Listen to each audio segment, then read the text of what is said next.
Hello बच्चों, कैसे हैं आप? उम्मीद करती हूँ आप बढ़िया और एकदम मज़े में होंगे। बच्चों, आज हम पढ़ेंगे अपठित बोध यानी अनसीन पैसेज। अपठित का अर्थ है जिसे पहले ना पढ़ा गया हो। किसी घटना, लेख, कहानी अथवा कविता का वह अंश जिसे छात्रों ने पहले ना पढ़ा हो, अपठित बोध कहलाता है। पहले ना पढ़े गए घटना, लेख या कहानी के अंश को अपठित गद्यांश कहते हैं तथा कविता के अंश को अपठित काव्यांश कहते हैं। इनके अभ्यास से बच्चों की भाषा संबंधी पकड़ मजबूत बनती है, उनका व्याकरण ज्ञान बढ़ता है तथा उनकी रचनात्मक क्षमता बढ़ती है। अपठित गद्यांश तथा काव्यांश को लिखते समय हमें निम्नलिखित बातों का ध्यान रखना चाहिए। दिए गए गद्यांश अपना काव्यांश को 2-3 बार ध्यान से पढ़ना चाहिए। उसमें आई मुख्य बातों को रेखांकित करना चाहिए। दिए गए विकल्पों में से सही उत्तर चुनना चाहिए। प्रश्न को अच्छी तरह समझकर ही निशान लगाने चाहिए। चलिए कुछ गद्यांशों को पढ़कर हम समझते हैं। पहला हमारा गद्यांश है जिसे हम ध्यानपूर्वक पढ़ के उसके सही उत्तर को विकल्प में से चुनेंगे। गांधी जी को हम केवल इसलिए ही याद नहीं करते कि उन्होंने स्वतंत्रता संग्राम में हमें विजय दिलाई, बल्कि इसीलिए भी याद करते हैं क्योंकि उन्होंने लोक मंगल के बड़े बड़े काम किए। उन्हीं की कोशिश से छुआछूत समाप्त हुई। स्त्रियां घर से बाहर निकलकर देश के बड़े बड़े काम करने लगी। ग्रामवासियों ने अपने पैरों पर खड़े होना सीखा। हमारे देश में सब धर्मों को आदर मिला। गांधी जी की सबसे प्रिय धुन राम धुन थी। इसके बाद प्रश्न आरंभ होंगे और आपको विकल्प दिए जाएंगे। उन विकल्पों में से एक सही विकल्प को आपको चुनना है। पहला प्रश्न है, गांधी जी कौन थे?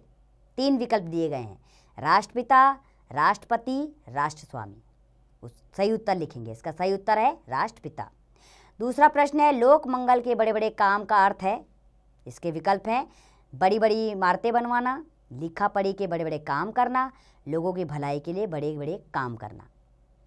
सही उत्तर है लोगों की भलाई के लिए बड़े बड़े काम करना। अगला प्रश्न, पैरों पर खड़े होना मुहावरे का अर्थ है पैरों में शक्ति आना, दूसरों का सहारा ना लेना, स्वयं चलना। इसका सही अर्थ है दूसरों का सहारा ना लेना। अगला प्रश्न है इस अनुच्छेद का, रामधुन का महत्व।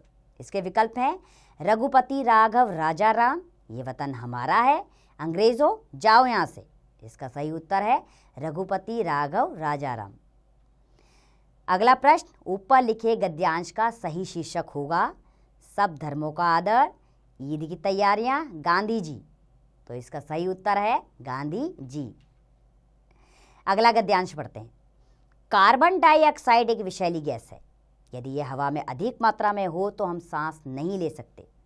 धुएं भरे कमरे में आदमी जिंदा नहीं रह सकता। विषैली गैसों पर भरे वातावरण में सांस की बीमारियां हो जाती हैं और मनुष्य का जीवन छोटा हो जाता है। यदि हम स्वस्थ रहना चाहते हैं तो हमें अपने आसपास के वातावरण को, हवा और पानी को साफ रखना होगा। इसका पहला प्रश्न है, कार्बन डाइऑक्साइड क्या है? उत्तर, कार्बन डाइऑक्साइड एक विषैली गैस है। दूसरा प्रश्न, मनुष्य का जीवन छोटा क्यों हो जाता है? उत्तर लिखेंगे फिर गद्यांश में से छांटकर। विषैली गैसों से वातावरण में सांस की बीमारियां फैलने से मनुष्य का जीवन छोटा हो जाता है। अगला प्रश्न, हम कौन सी गैस सांस से अंदर लेते हैं और कौन सी बाहर निकालते हैं?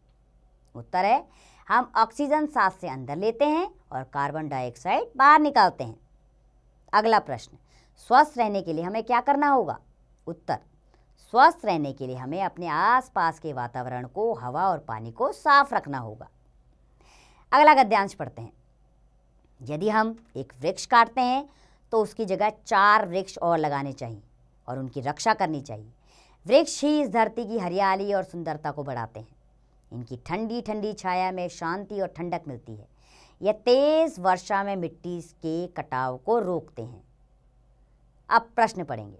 वृक्ष के 2 पर्यायवाची शब्द लिखिए। उत्तर है पेड़, तरु।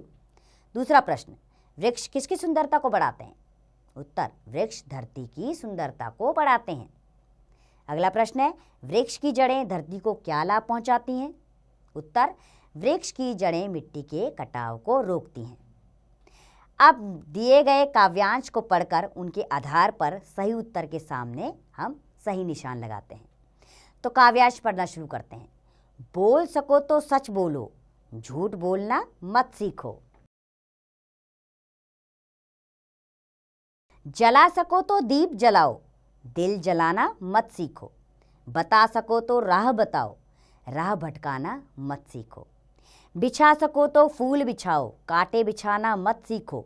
हंसा सको तो खूब हंसाओ, कभी रुलाना मत सीखो। बहुत अच्छा काव्यांश है। पहला प्रश्न है, हमें क्या बोलना नहीं सीखना चाहिए?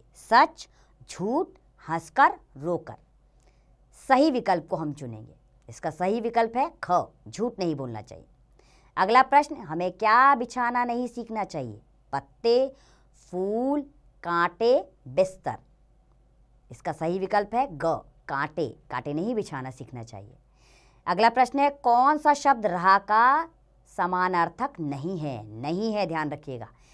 पथ, रास्ता, गली, मार्ग। इसका सही उत्तर है ग, गली। सच का विलोम शब्द क्या होगा? मृषा, सत्य, सच्चाई, झूठ। इसका सही उत्तर है झूठ, घ।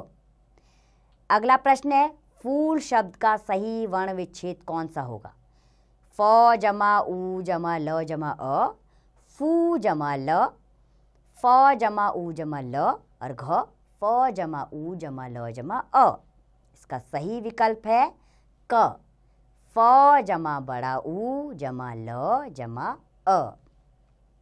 तो बच्चों, देखा हमने कैसे अच्छे अच्छे गद्यांश और काव्यांश पढ़े और उनका अभ्यास भी किया है। उम्मीद करती हूँ आपको समझ आ गया होगा कि गद्यांश और काव्यांश का अभ्यास कैसे करना चाहिए। अब आप इसके बारे में और जानकारी प्राप्त कीजिए और इसका अभ्यास करते रहिए।